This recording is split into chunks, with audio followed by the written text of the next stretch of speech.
წარმოდგენილი 2012 წლის ბიუჯეტი არის ყველაზე გამომჭვირვალე, რაც კი მთავრობას ოდესმე წარმოუდგენია ბოლო 15 წლის განმავლობაში. განსაკუთრებით შემაშფოთებელია, თუ როგორი სახით აპირებს დაამტკიცოს ბიუჯეტის ასიგნებების საბიუჯეტო კლასიფიკაციის მიხედვით. რას ნიშნავს ეს? ანუ თითოეული სამინისტროს, თითოეული უწყების ხარჯი გაწერილია მხოლოდ პრაქტიკულად ორ პარამეტრში. ეს არის შრომის ანაზღაურება და სხვა ხარჯები. და ისეთი, როგორც მინიმუმ ისეთი კლასიფიკატორის, ისეთი მნიშვნელოვანი პარამეტრები, რომელიც თუნდაც შარშან იყო, როგორიც არის საქონელი და მომსახურებების კატეგორია, სოციალური უზრუნველყოფის კატეგორია, სუბსიდიები, წელს საერთოდ არ არის და არ არის გაშიფრული. აღარ ვლაპარაკობ იმაზე, რომ ბოლო წლებია საერთოდ ამოღებულია ისეთი ხარჯების დამტკიცება, როგორიცაა მაგალითად მივლინებები უწყებების მიხედვით, ტრანსპორტის და ტექნიკის შენახვა და სხვა. პირველი მოსმენის შემდგომ ჩვენი მიუხედავად ჩვენი მძაფრი კრიტიკისა, რომ მთავრობამ და პარლამენტმა არ შეამცირა სხვა ხარჯების ოდენობა, რომელიც იყო 835 მილიონი, აი ახლა მესამე მოსმენისთვის ეს კატეგორია სხვა ხარჯების კიდევ უფრო გაიზარდა 235 მილიონი. და მთლიანობაში მიაღწია საყოველთაო რეკორდს სხვა ხარჯებისა, რომელიც არის უკვე ოფიციალურად 1 მილიარდ 70 მილიონი ლარი, რაც არის მთელი ბიუჯეტის 16%. შესაბამისად, მინდა გითხრათ, რომ 2012 წლის ბიუჯეტი ეს არის ხალხისაგან დამალული ბიუჯეტი.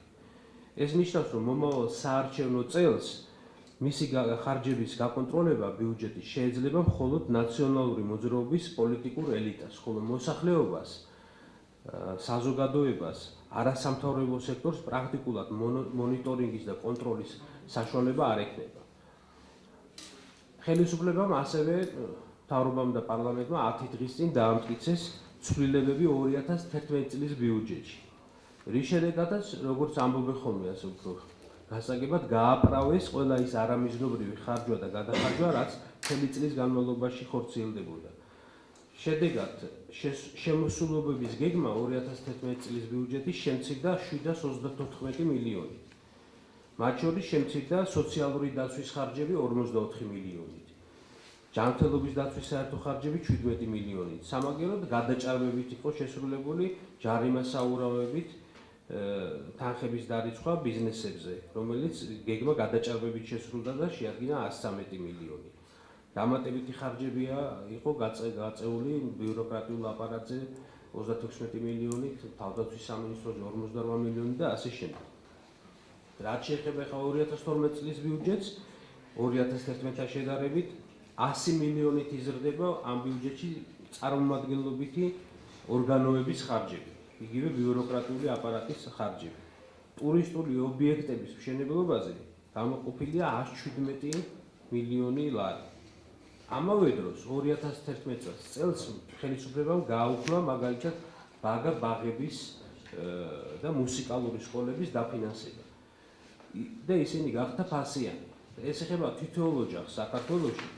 მაშინ, როდესაც შემიძლია გითხრათ, რომ აბსოლუტურად არის ხელმისაწვდომი ესეთი თანხები, რომ ბაღებიც, როგორც თბილისის ბიუჯეტიდან და ნაწილობრივ შეიძლება ცენტრალური ბიუჯეტიდან და განსაკუთრებით მუსიკალური სკოლები დაფინანსებული იყოს, ამის შესაძლებლობა ნამდვილად არსებობს.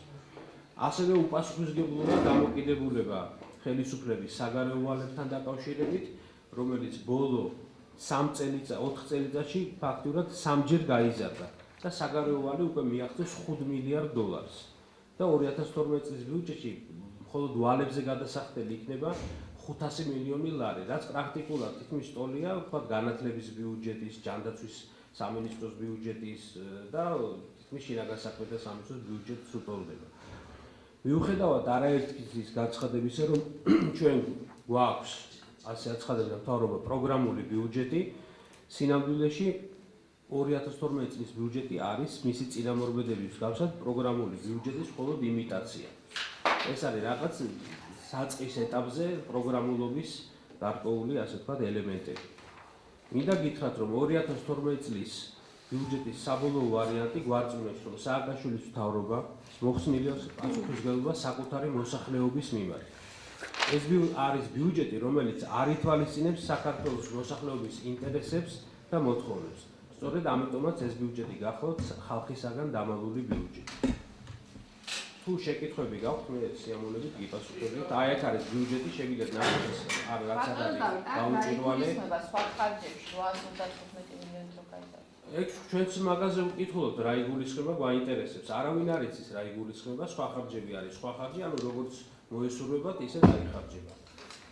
სხვა ხარჯების კატეგორია მე მოვთმინდა გითხრათ, არსებობს, ყველა ბიუჯეტში არის რაღაცა სხვა ხარჯი. ეს შეიძლება იყოს 1%-ის დონეზე, ну შეიძლება 2%-ის დონეზე, მაგრამ სხვა ხარჯი როცა გაქვს 16%-ის დონეზე და უკვე მილიარდს აჭარბებს, მილიარდი არც ერთი კატეგორიაც კი არ არსებობს, ფაქტურად მილიარდი იმხელა ხარჯი არის ეს. ეს არის რომ ხელისუფლება სურს ამ სხვა ხარჯებში როგორც უნდა ისე გადაათამაშოს, რაშიც უნდა დახარჯავს, მე წლის ბოლოს დადგება და წლის ბოლოს იტყვიან რომ ჩვენ ეს ხარჯი გავწიეთ ამაში თუ იმაში. ანუ წინასწარ ეს არ ცხადდება.